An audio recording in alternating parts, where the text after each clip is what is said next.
Hello and welcome back to part 2 of this 2007 Ford Fusion series, mini-series. This part is a rear shock absorber which is leaking. So let's have a look, see what we got. Right, here we are under the car. Now, I don't know whether you can see in this light, but that shock absorber is pretty oily. And that goes up under there. Now initially I thought that it bolted in from the inside.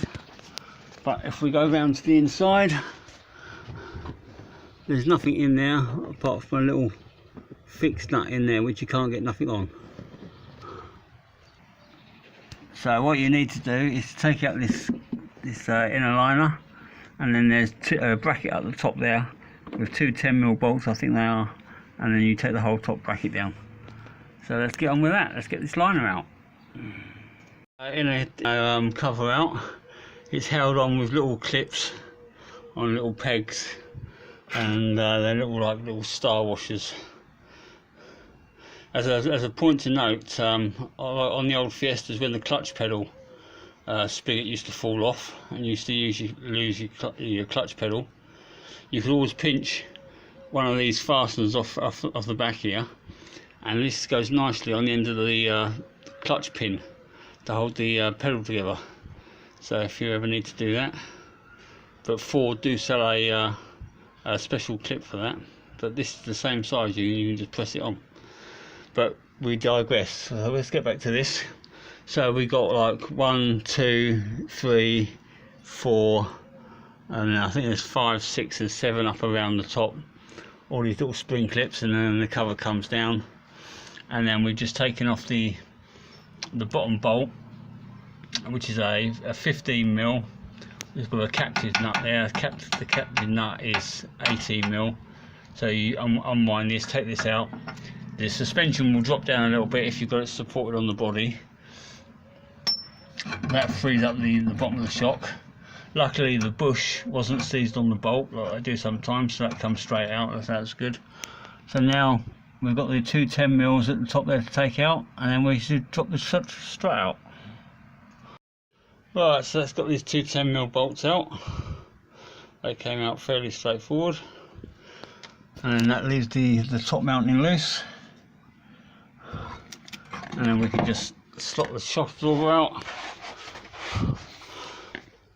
and then all we need to do is to undo the grip the top of the shaft and undo that probably 12-13mm nut, whatever it is, and take the top mounting off the shaft. So that's the next job.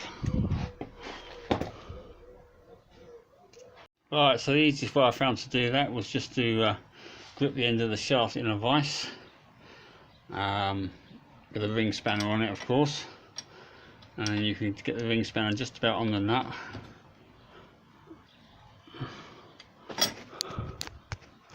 and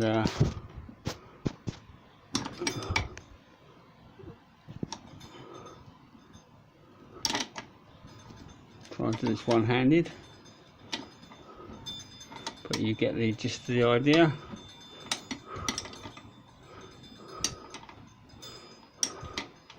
Because if you try and do it with an air gun, it just spins the whole shaft around, obviously. So this is coming off nice and easy. Let's just view that side so you can see.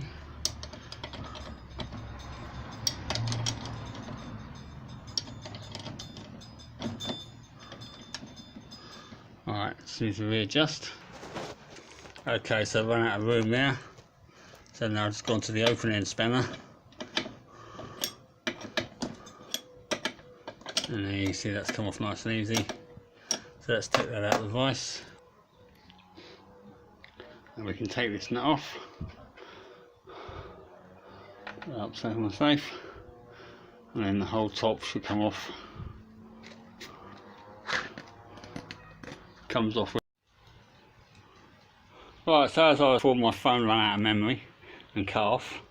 Once you've got that nut off, this lot pulls off complete with the bumper stop and the cover, which just leaves the old shock absorber.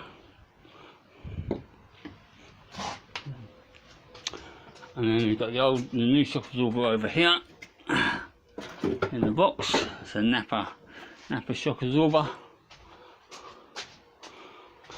The same, slightly thinner mounting on the bottom, but same overall width.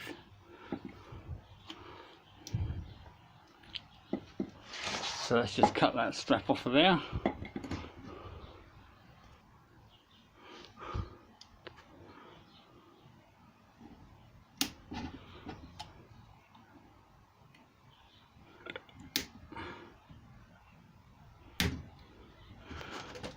And then, like magic, the strut. Oh look, you get a new nut as well. How about that? Alright. So we'll take that nut off. We'll discard the old one. And we'll clean this up and put that back on. So we've got the crappy old top onto the new shock. Now we've just got to bolt that back up there. Well, it's 10 mils, and then secure the bottom. So we're back in a sec. Fairly quick and simple. You've got your two 10 mils bolted up the top there, and we've got the 15 mil bolt back into the bottom mounting. If you've got a second jack, it's easy because you could just jack the hub up with a second jack. Saves blocking it up, because when you take the shock off, it does drop down probably about an inch or so. So that's in there. So now we've just got to put the cover back in. Alright, cover's all back in, or liners all back in. You see these little spring clips like that. If you focus.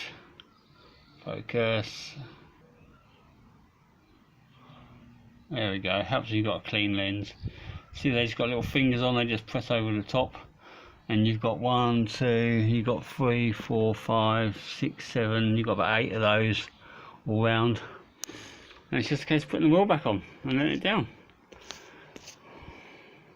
Alright, so these wheels are back on, torqued up. Just needs for the little plastic cap to go on. And if you don't know, there's a little cutout on these, on there, and that matches up with the little round cutout in the plastic cap. Otherwise, you'll be trying to put it on, and it won't fit. So you just line the little cutout up at the bottom. And you're going to need 2 hands or a knee. That's it. Just clip it in. Lovely, job done. Alright, so thanks for watching, guys. That's all for me for today, for this little mini series on this Ford Fusion 2007 rear wheel bearing and rear shock absorber. All I've got to do now is take it for a test drive and make sure there's no other issues, and then we'll be good. So thanks for watching, and we'll catch you in the next one. Bye bye.